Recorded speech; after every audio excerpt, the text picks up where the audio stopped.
विपक्ष ने डॉक्टर फारूक अब्दुल्ला के दरवाजे पर दस्तक दी और डॉक्टर फारूक अब्दुल्ला को राष्ट्रपति के चुनावों के लिए उम्मीदवार बनने के लिए कहा।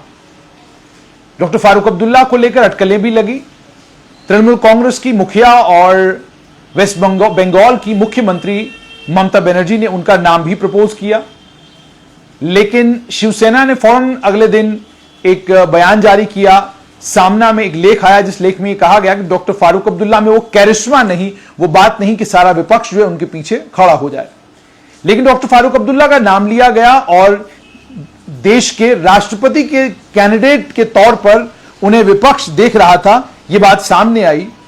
डॉक्टर फारूक अब्दुल्ला ने 2 दिन चुप्पी साधी। डॉक्टर फारूक अब्दुल्ला का उसी शाम का एक वीडियो आया जिसमें वो लोगों को ये कहते नजर आए कि आप अपने धर्म पर, अपने यकीन पर पुख्ता रहिए, तभी जाकर बात बनेगी, नमाज पढ़िए और भी बहुत सारी चीजें वो लोग अपने कार्यकर्ताओं को बताते नजर आए। भावुक भी हुए, उनकी आंखों में आंसू भी थे। उसके बाद यूं लग रहा था कि शायद डॉक्टर फारूक अब्दुल्ला अगले दिन सुबह इसको लेकर कोई बात करेंगे और जो राष्ट्रपति पद के लिए उनका नाम दिया गया है उस पर वो कोई बयान देंगे। डॉक्टर फारूक अब्दुल्ला ने चुप्पी साधी और आज उनका बयान आ गया है। डॉक्टर फारूक अब्दुल्ला अपने बयान में ये कहते हैं कि मैं इस चीज के लिए गौरवान्वित महसूस करता हूं कि मुझे विपक्ष का उम्मीदवार बनाकर भारत के राष्ट्रपति के चुनावों के लिए तृणमूल कांग्रेस की चीफ ममता बनर्जी ने मेरा नाम प्रपोज किया था। और उसके बाद उन्होंने यह कहा कि ममता बनर्जी के नाम प्रपोज करने के बाद मुझे बहुत सारे टेलीफोन कॉल विपक्ष के नेताओं के आए, जिन लोगों ने मुझे ये कहा, विश्वास दिलाया कि डॉक्टर फारूक अब्दुल्ला साहब, अगर आप विपक्ष की कैंडिडेट बनते हैं, विपक्ष की तरफ से चुनाव लड़ने के लिए तैयार हो जाते हैं, तो हम आपका समर्थन करने के लिए तैयार हैं। साफ तौर पर डॉक्टर फारूक अब्दुल्ला का इस और इशारा कि मेरा नाम ममता बनर्जी ने दिया, लेकिन मेरा नाम प्रपोज करने के बाद विपक्ष ने मेरे नाम के पीछे सहमति जताई। विपक्ष के कई नेताओं के मुझे फोन कॉल आए। उसके बाद वो ये कहते हैं कि मैंने इस अनएक्सपेक्टेड डेवलपमेंट मैंने भी इसके बारे में सोचा नहीं था। मैंने अपने परिवार के साथ कुछ दिन लगाए, इस चीज को डिस्कस किया। मैंने अपने कुछ सीनियर साथियों के साथ मैंने इस प्रपोजल को डिस्कस किया।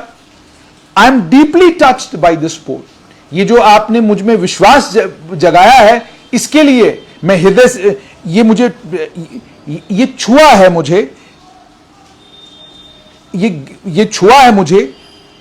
And honoured to have been considered for the highest office in the country. और मैं अपने आप को सौभाग्यशाली मानता हूं कि मुझे देश के सबसे बड़े दफ्तर के लिए चुना नहीं गया, बल्कि यूं कहिए कि मुझे भी कंसिडर किया गया, मुझे प्रपोज किया गया।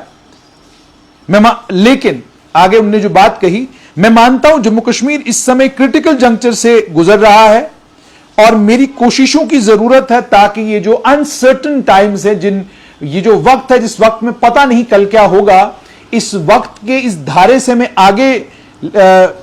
आगे जम्मू कश्मीर को ले जाने के लिए मुझे अपना रोल प्ले करना है, मुझे कोशिश करनी है।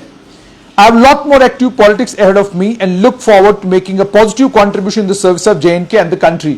और मेरे सामने अभी भी एक्टिव राजनीति है, और मैं जम्मू कश्मीर को लेकर और देश को लेकर कुछ और पॉजिटिव कंट्रीब्यूट करना चाहता हूं।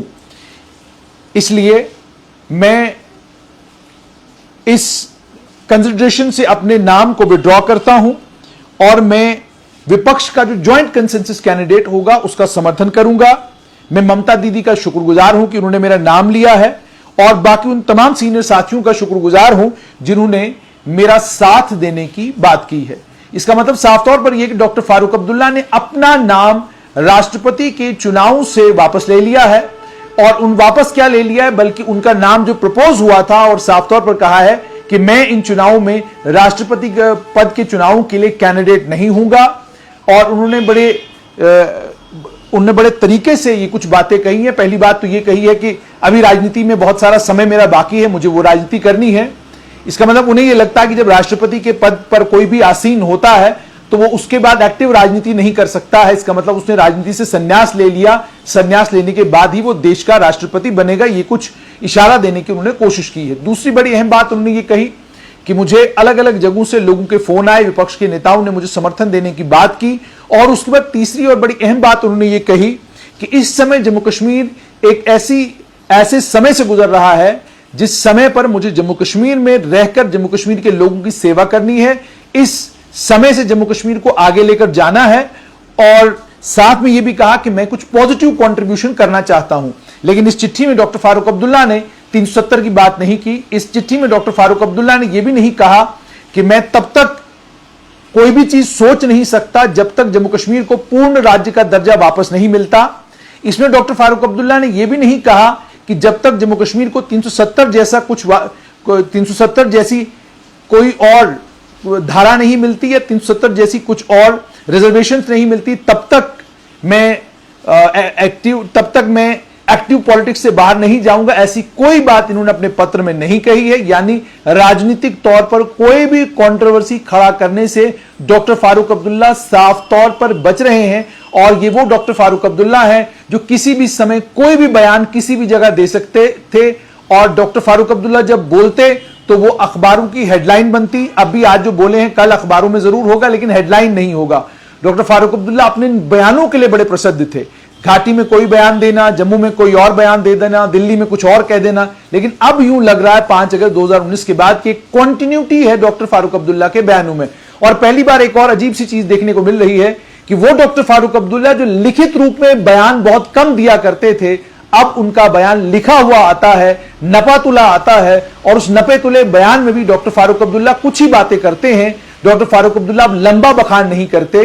जैसे मैंने आपको कहा कि अगर वो डॉक्टर फारूक अब्दुल्ला होते 5 अगस्त 2019 से पहले वाले, तो इस चिट्ठी में 370 का जिक्र भी होता, इस चिट्ठी में यह जिक्र भी होता कि संवैधानिक लड़ाई लड़ते रहेंगे, इस चिट्ठी में यह जिक्र भी होता कि जम्मू कश्मीर को पूर्ण राज्य का दर्जा मिलना चाहिए, इस चिट्ठी में यह भी जिक्र होता कि जम्मू कश्मीर से पूर्ण राज्य का दर्जा जब छीना गया तो क्या कुछ हुआ। एक लंबी चौड़ी चिट्ठी होती। लेकिन ऐसा लगता है बदलते हालात और बदलते वक्त के साथ डॉक्टर फारूक अब्दुल्ला ने भी गंभीरता के साथ राजनीति करना शुरू किया है, और अब नपे तुले अल्फाज में डॉक्टर फारूक अब्दुल्ला वो सब कुछ कह जाते हैं जो पहले वो लंबा बखान करके कहा करते थे। फिलहाल के लिए डॉक्टर फारूक अब्दुल्ला ने राष्ट्रपति चुनाव से पल्ला झाड़ लिया है। अब वो राष्ट्रपति चुनाव नहीं लड़ेंगे।